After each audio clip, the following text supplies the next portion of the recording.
Jésus fut troublé dans son esprit et rendit témoignage. En vérité, en vérité, je vous le dis, l'un de vous me livrera. Jean 13, 21. Judas a passé 3 ans et demi dans la compagnie de Jésus, qui l'a personnellement choisi pour disciple. Marc 3, 14, 19. Extérieurement, rien ne le distinguait des autres. Jésus l'aimait et lui a lavé les pieds. Mais il n'avait pas de place dans le cœur de Judas. La relation n'était qu'extérieure. Judas aimait l'argent, il est devenu voleur. Jean 12, 6. C'est ainsi que Satan, prenant possession de lui, le pousse à vendre Jésus. Jean 13, 27.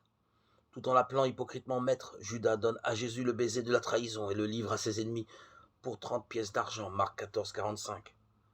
Quand il comprend les conséquences de son acte, il a du remords. Mais Satan, sans pitié, poursuit son sinistre travail.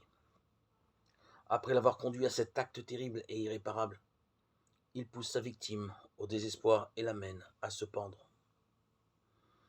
Avant de se donner la mort, Judas rapporte l'argent, pris de sa trahison, dans le temple, mais les Juifs l'en retirent, par scrupule pour ce qu'ils appellent le prix du sang, Matthieu 27, 6.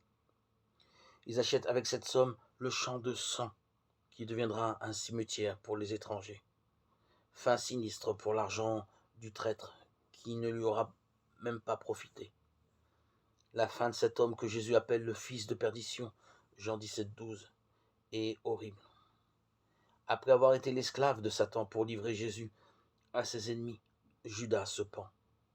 Lui qui a vécu dans la proximité de Jésus pendant plusieurs années passe aux mains d'un maître cruel et finit sans espoir, perdu pour l'éternité.